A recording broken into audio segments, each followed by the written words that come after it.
comes out just the way we intend it to. Hi! Today I'm going to show you how to get that perfect steak each and every time you cook using one of my favorite kitchen appliances, the Sous Vide. The process is so easy, even my kids can do it. The first step is always to choose your cut, which can be whatever you like. So you then need to season your meats with whatever herbs and spices you choose. So I'm going to do this two different ways, both so I can show you what that looks like and because my husband and I like our steaks seasoned differently. So for my husband's steak, I just grind some salt onto them. When I put them in the bags, I'll add some garlic bulbs. You'll see that in a minute. So for the rest of the steaks, I'm going to use this seasonings. It's one of my favorites. I think the use of the coffee grounds, the garlic, the herbs, all of that does a wonderful job of creating the perfect flavor combination for a steak. So I put a healthy dose of this on both sides when I use it.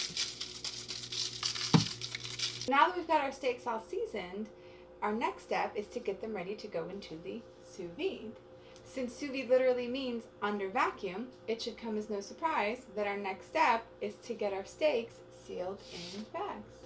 These are my preferred bags. They're called food vac bags, and you can buy 100 of them for $20 on Amazon. A lot of people choose to use regular old Ziploc bags, and that will work too. Personally, I find they're more expensive since the ones I use are only about 5 cents a piece, and I just feel better about using them. If you do opt for the Ziploc bags, make sure you seal them tight and maybe use some water displacement to get as much of the air out as you can. Whatever bag you choose to use, the next step is to put the steak in the bag. Here is where I told you I was going to add some garlic bulbs to flavor my husband's steak. I'll add some to mine too, because who ever heard of too much garlic? This is also where we'll add some oil. I choose the grapeseed oil because it's really light and it doesn't leave that slimy taste behind. But feel free to use whatever oil you prefer. So now we just pour in enough oil to ensure that the juices can flow around the meat and the meat doesn't stick to the bag. We just need to vacuum seal the bag and it's ready to go in the sous vide. And there you have it, one vacuum sealed bag ready for cooking. Now let's take a look at our sous vide. So this is the sous vide that I purchased on Amazon for under $100. I've been using it for over a year and I love it. Many people prefer to get one of the sous vide devices like this that you can put into a basin of water and cook with.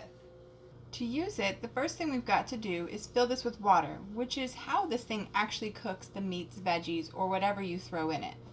You can see I've already added water to just below the fill line. Now we replace the lid and set the water temperature based on how we want this steak to cook. So my family likes medium rare steak, so I'm going to set the sous vide at 129 degrees.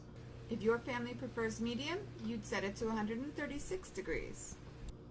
For well done, use 154 degrees. Now just hit start and the sous vide will start to raise the water temperature to meet your specifications. Once the sous vide gets to temperature, it will sound, letting you know it's time to add your food. So we just remove the lid, we place our bags in our bath of water, and we put the lid back on, and we're ready to go. Now we just hit start again, and the sous vide will begin to count down up to 8 hours before it shuts itself off. You can adjust the time if you want to, but I just leave it alone. What it's going to do is keep the water at exactly that temperature so the meat heats all the way through to that temperature and then stay there. That's why the meat always comes out exactly right, even if you leave it in a little bit longer. Now we wait. I usually let my steaks cook for about an hour and a half in the sous vide before moving on to the next step. Some people will tell you it only takes an hour. I've left them in for up to 2, and I've seen no differences to the perfection of that medium rare quality that I love in them, or whatever temperature you choose to cook at. If I've pre-prepped my meat and I've stuck it in the freezer, I'll throw it in for a couple of hours. It still comes out perfect. That's just a little tip for those busier days. Let's see how our meat came out. So make sure you use some tongs to pull these out. The water might only be 129 degrees, but that's still pretty warm. So when I open these bags, I pour the juice into a measuring cup because my family loves pouring that meat juice over their steaks at the dinner table. So I'm just going to open that up. And pour that amazing oily juice. We're all kind of on a keto diet, so the juices are just something we enjoy. All right, so let's take a look at how these things came out. See how they're very pink on the outside, but they're still this gorgeous red. They're nice and warm all the way through. These are done to perfection. However, we're not used to eating our steaks this way. So what we want to do is sear the outside so that they look and feel like the steaks that we're used to eating. I highly recommend cast iron for this part, though you're welcome to throw them on the grill, use the oven, use a regular pan, whatever you'd like. I like the cast iron because it creates an even sear. And I use the griddle because I have a big family and I want to cook all the steaks at once so none are left to get cold while I cook the rest of them. Okay, so we start by getting some oil on our griddle and letting it get nice and hot. I like to heat it to a nice medium high. Not hot enough to burn, but hot enough to get a new sear relatively quickly. So once the griddle is nice and hot, it's time to cook these bad boys up. All right.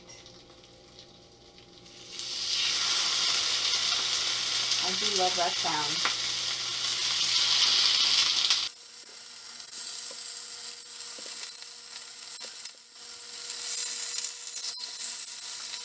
So after about a minute, you want to flip these over so they can sear on the other side. They really don't need more than about a minute to get that nice brown sear.